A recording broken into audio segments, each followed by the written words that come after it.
Allez, c'est parti.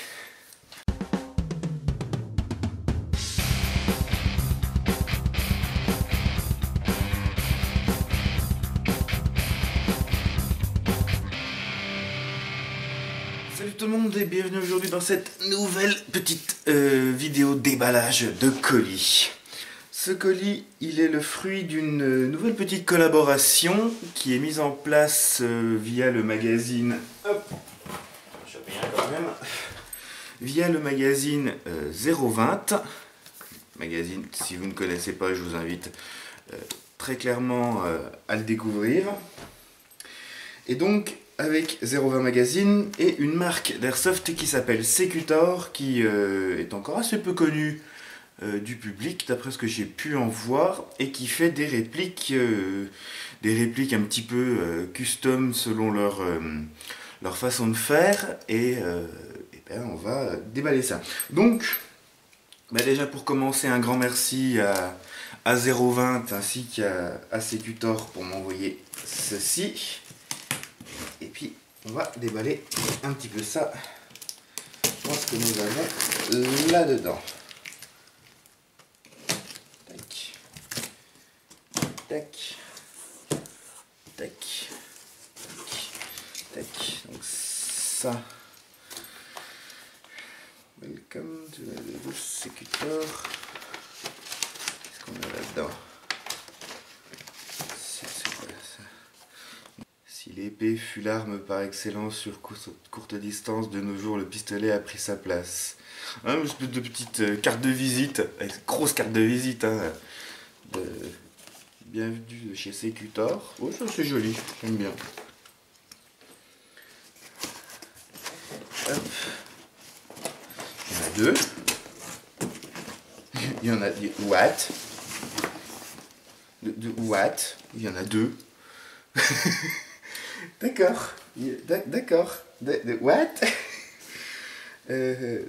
Donc, d'après ce que j'ai compris, pour le moment, Secutor a une gamme de 3 GBB qui varie pas mal pour le moment sur l'esthétique. Donc 3 1911 de la gamme de la gamme Rudis, comme ils appellent ça. C'est très un peu orienté mythologie et romaine. Avec principalement le Gus avec son glaive là, et apparemment trois petits trucs un petit peu custom dessus qui, d'après ce que j'ai pu en lire, semblent pas trop mal. Donc on va déjà en ouvrir un. On a Rudis 3 et Rudis, c'est 6, oui c'est 6, voilà, je sais plus.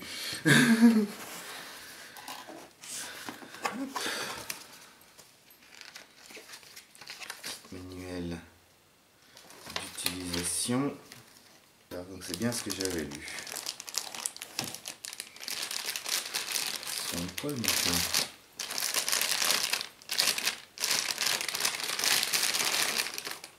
Oh il est froid. Oh il est froid. Donc on a ici Rudis 3, donc la version avec le canon externe doré. C'est du type 1911, hein. Il n'y a pas à chercher là-dessus. Hop.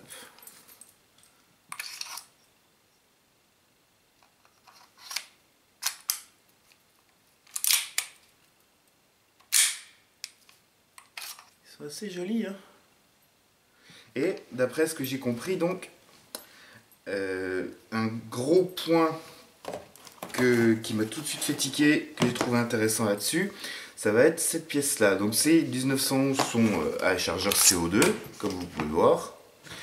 Et en fait,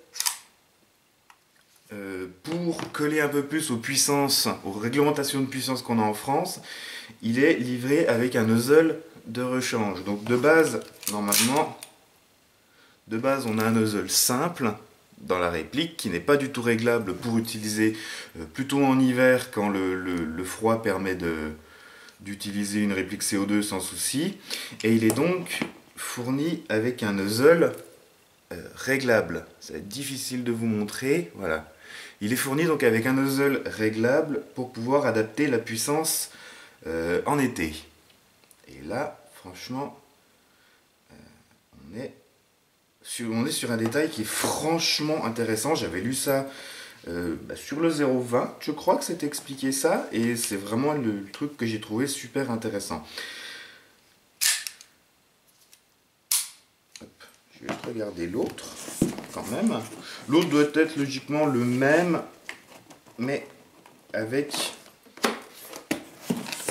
le canon en noir plutôt que le canon doré. Hop. Je ne veux pas tout faire tomber. Okay, c'est ça.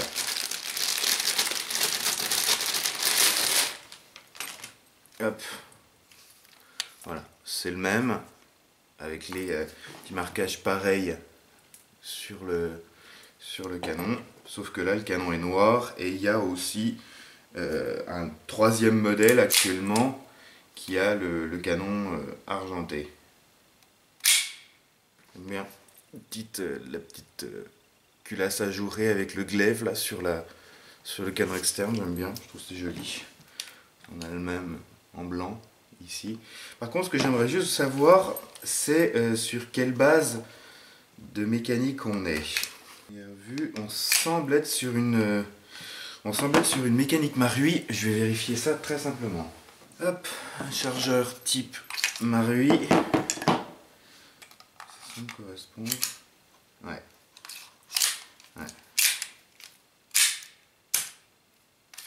Ça a l'air d'être ça. Si je prends un chargeur KWC, voilà, il ne s'engage pas.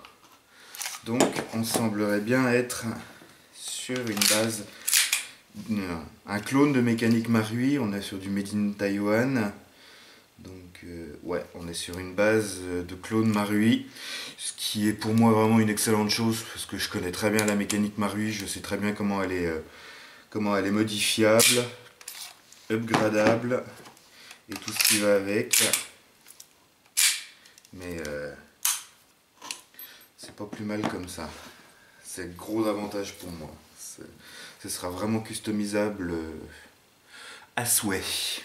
A noter aussi, tant que j'y suis, la présence d'un filetage ici, caché sous la petite bague, en 14 anti-horaires, pour une fois. C'est bien. Ça permet d'adapter n'importe quel silencieux sans avoir en plus à claquer un adaptateur. Donc ça, c'est pas mal. Ça, j'aime bien. Donc voilà, comme je vous montrais justement ce petit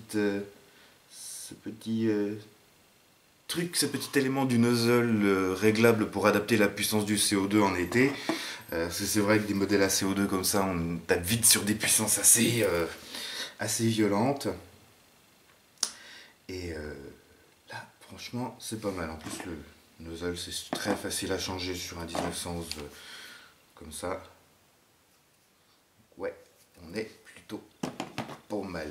Et ben on va tester un peu ça. Je vais quand même essayer de faire pas mal de tests au chrony pour voir justement cette possibilité de réglage du nozzle.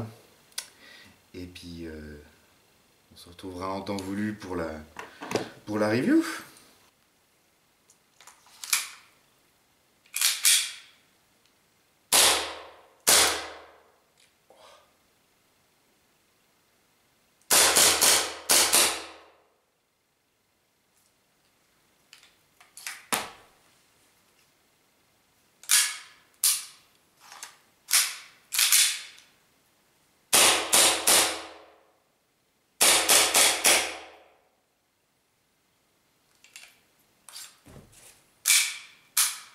Bref, un grand merci à 020 Magazine ainsi que Secutor pour m'avoir envoyé tout ça, afin que je puisse le tester, vous en parler, en faire un petit peu la vidéo.